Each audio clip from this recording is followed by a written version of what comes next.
I've been teaching philosophy at quite a high level for a long time, including in the House of Lords in the United Kingdom. We've been talking about formulating a structure for global peace on this planet. We've heard about how we might get some kind of parliamentary constitution, etc. Aristotle said there are three kinds of governance structure. There's democracies, aristocracies, and monarchies. I come from a country where we combine the three. We have a monarchy, we have an aristocracy, and we also have a democracy. The planet as a whole has an assembly of democracies in the United Nations. It has assemblies of aristocracies among intellectual specialists like medical professional bodies, etc. And what I've called for is a council of monarchs as a representative body of the 35 remaining monarchs on the planet who collectively have a considerable amount of power and influence, from Japan to the Middle East to Europe. So that's my first contribution, a grand global peace meet. I would like to see a council of monarchs discussing peace, education and the environment. And I issued a call to them from my institute several years ago. The proposal is they would each in turn every year host each other for a discussion like we're having here. Okay, the second point I want to make is, I shared this previously in Bangalore, but I've created a table of the world's philosophical and religious systems. If we're going to make peace between all our religions, if I were addressing a council of monarchs at this point, they would be coming from Hindu, Islamic, Christian, Shinto, etc. traditions. And they would say, well, how can we get order? What overall framework can we agree on?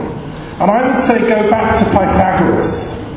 Pythagoras said everything can be explained through number.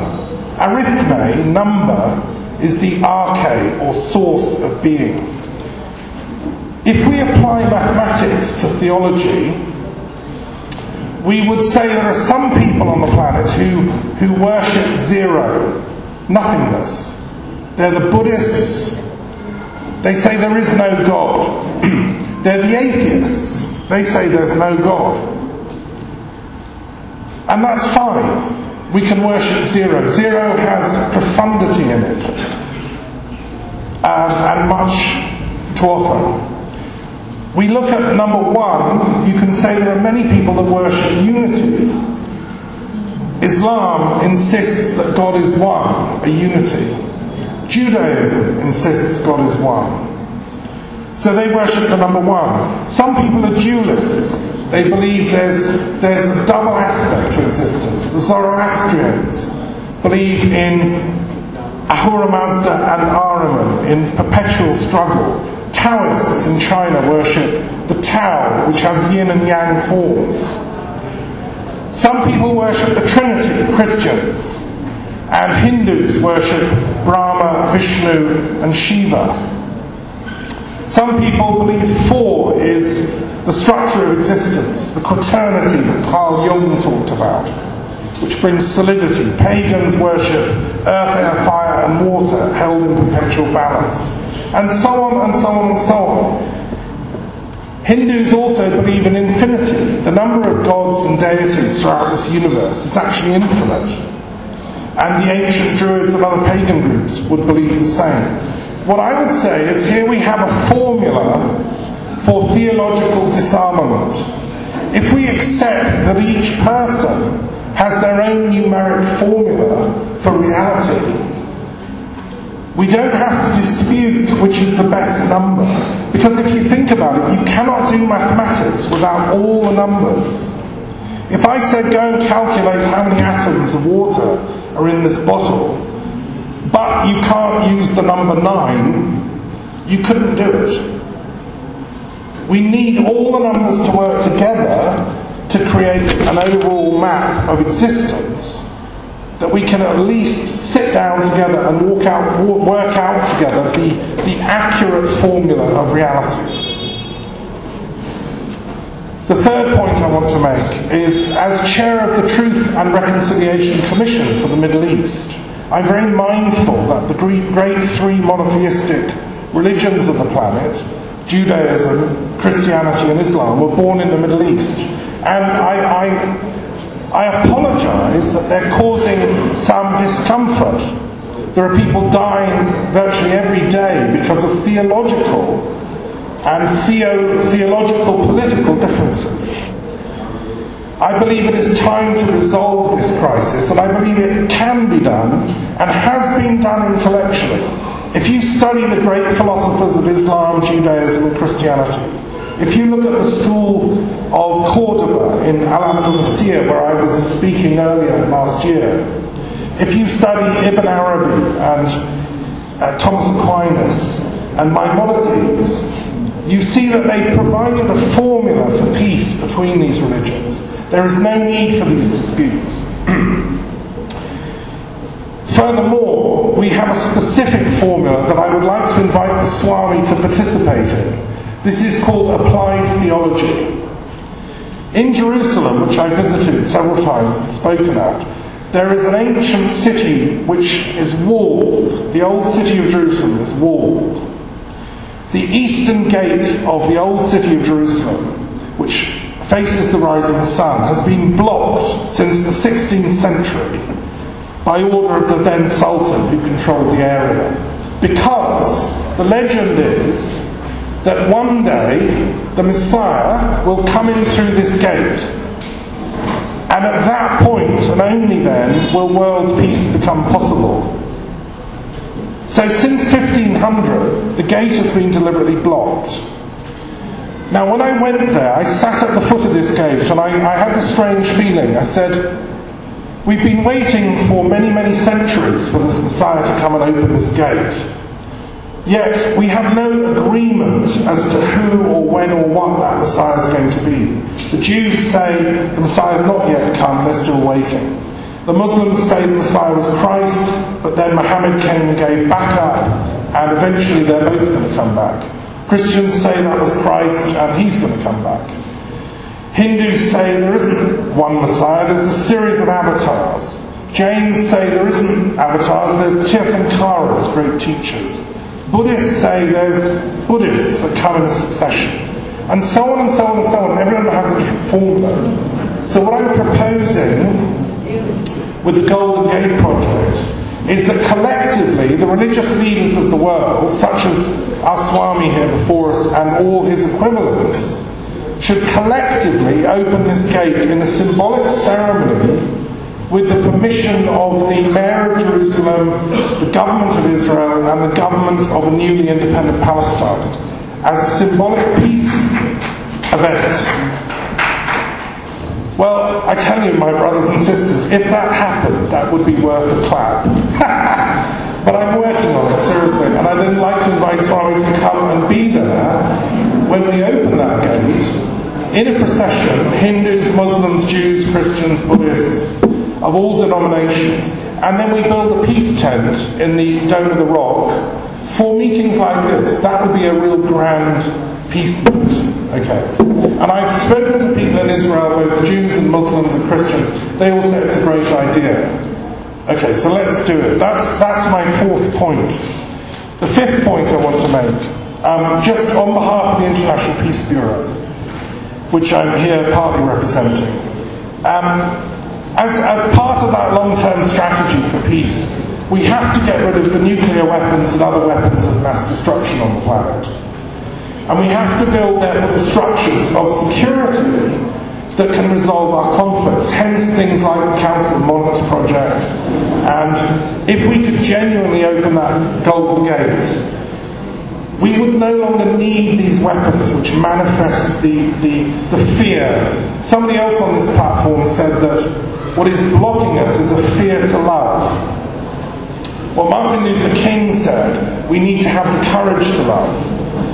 And I support that. Only then will we get rid of these weapons.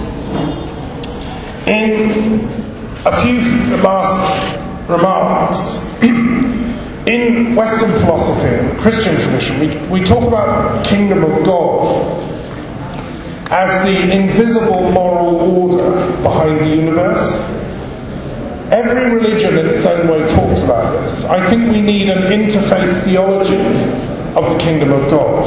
If Ishmael, if God is absolutely, behind it all, then we should sit in humility and submission to that energy and share our maps from our highest perspective. We have nothing to lose and everything to gain. So I would invite my Muslim brothers, my Christian, my Jewish, my Baha'i, Hindu, etc., to work out a cartography of that kingdom.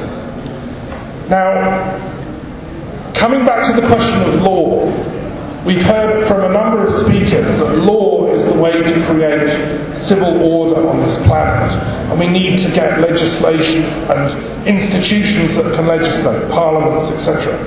I come from a country and a continent that is over-legislated. We have too many laws, but not enough justice.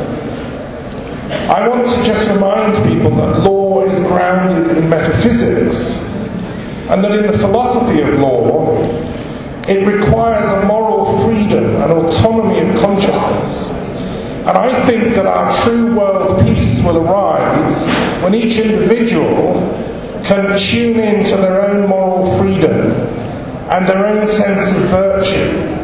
All that law can do is provide a stimulus to facilitate each one of us to actualise our own highest virtue.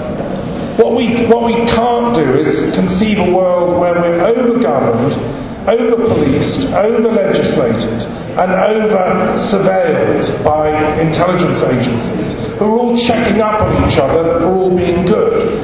I say enough of that. Let's just be good and go straight to the point. This is called, in philosophy, it's called virtue ethics, and it's going back to Aristotle. We create happiness, which is the point of political theory and philosophy, through exercising our right to be virtuous. So each one of you in this hall, you have the power to create peace on this planet as you rise in whatever situation life puts you on that path. And this was Kant's point, and it was also Hegel's point, because each epoch and each civilization actualizes that virtue in different ways and times. So I say let's go back to that notion, rather than, I think we're in danger of falling into the legalistic trap where we think that outer law is going to get us peace. No, we need law, obviously, we need courts and justice, but firstly we need morality, ethics and virtue. My next point is, I'm speaking on behalf of eco-spirituality and eco-philosophy. I run the Global Green University. I believe we need to listen to nature. A number of speakers have said that. Nature organised itself miraculously. The birds, every aspect of nature in the ecosystem knows what to do. These plants, if you can hear it, are speaking. There's an intelligence in nature which I think philosophy can learn from. And we can also listen to indigenous people around the world. We heard earlier from our friend from Argentina talking about Mayan culture. The indigenous people, such as in the Celtic world, they were called Druids. There's an ancient oral wisdom that we should also hear and heed. And that predates writing. It's long before writing. And it's about our own consciousness and our place in nature. The next point I want to make is about language. I was talking to the Swami yesterday about his own doctoral studies. I'm also interested in how education can manifest wisdom. And I was delighted to hear that his own PhD is on language and the power of sound. This is something I've also written a book about, and a dictionary of philosophical terminology in all different languages. I believe the great scholars and linguists of the world should come together and make a combined dictionary of peace terminology in every language, going into the etymology of each word, like shanti, shalom, etc. Irini in Greek, mir in Russian. These sounds of peace Each of them carry a very ancient power. And collectively, if we focus on language, which is the greatest gift we have as human beings, this is what, as Aristotle said, distinguishes us from other animals. We've been given this blessing of language. So let's begin to use it wisely so we can speak peace to each other. The next point I want to make is that to get peace on this planet, we need a peace policy conducted by the intellectual and diplomatic and political elites on the planet. We pay our politicians and our military experts and our diplomats to give us peace. That's what they're for. I've met many senior diplomats, politicians and generals in my time. I think they're letting the show down because they don't realise that their actual job is to create peace policies that can solve conflicts, such as in Europe, in the Ukraine, such as in Syria and the Middle East, such as in Kashmir, which has been going on far too long. You know, why do we pay these people? Make them sit down, come up with a peace policy that we can all agree on. The Council of Spiritual Elders can look at its ethics, and we can all get behind it. I believe that human beings have the power to make peace on this planet. And finally, I want to end with one thing. I believe that science and spirituality must cooperate to build the world that we can all dream of, the world of peace. Now, you may or may not know this year is designated the International Year of Light, which is a very important thing. Light is a magical thing. And as Einstein said, it is, a very important measuring factor in the nature of reality itself. But light has a metaphysical as well as a physical meaning. So I would like, if this year is the International Year of Light, I would like also, pretty soon, to have an International Year of Enlightenment, in which each culture can celebrate how we see enlightenment, and then share that collectively. And a peace policy can draw on that. The word is teleology, that purposive will to enlightenment that is inside every culture and tradition and religion. But I'm afraid, my friends, it's time to actualise that now. Thank you so much for listening.